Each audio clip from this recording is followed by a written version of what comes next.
Hi, my name is Cat Kerr, and today we're going to be making 5 journal background pages using non-conventional art supplies. Now today we're going to be using an assortment of DecoArt acrylic paint as well as everything but the kitchen sink to make these backgrounds. Now let's go ahead and get started. Now for my first page, I added the background using DecoArt's media fluid and a credit card. I then took a silicone pot holder, added some black acrylic paint using a foam brush, and then pressed it onto the page, creating this wonderful texture.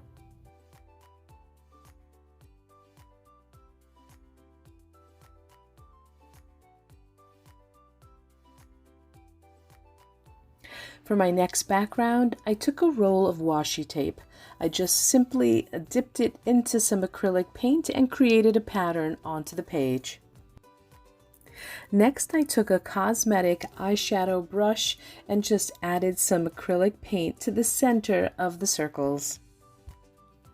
I finished off the page by using a pencil and dipping it into some white media fluid and placing some dots in between all of the circles.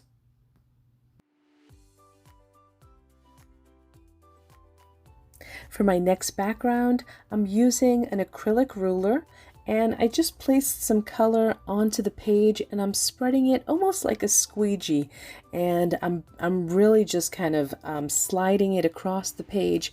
But once I started doing that, I wanted to add some more texture, so I started scraping the ruler onto the paint. Once that layer was dry, I took a plastic fork, dipped it into some white media fluid, and created some additional texture.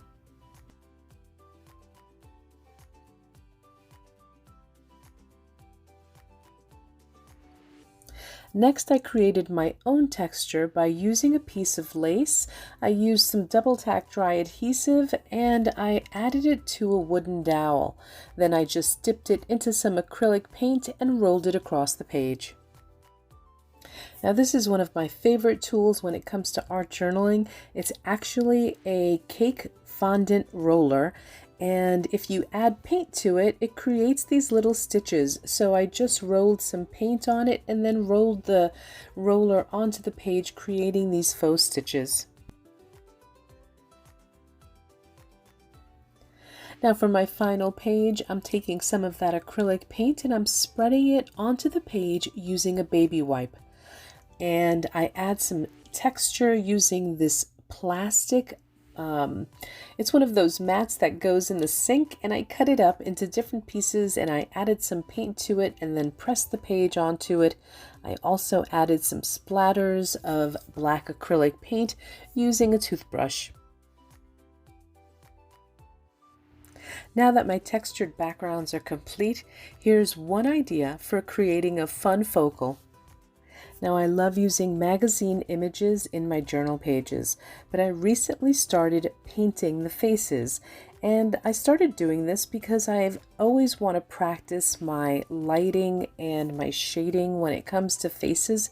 It's something that I struggle with, and so I end up using the image as a guide to where to add my paint, the darks and the lights. And so here I'm using this beautiful purple color and I'm adding the lighter areas where the image is light, and I'm adding the darker areas, darker paint where it's dark.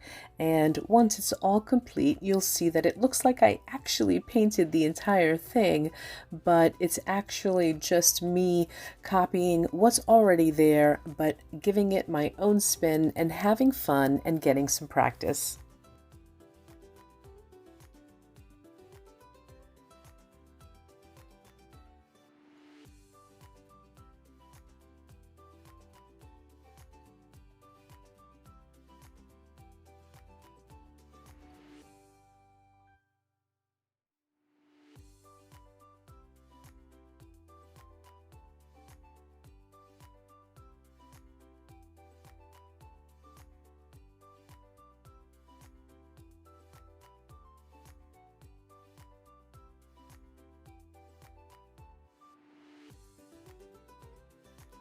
Now I hope that you enjoyed this tutorial, and I especially hope that when you're done watching, you start taking a look around and figuring out what you can use next as textures in your journal pages.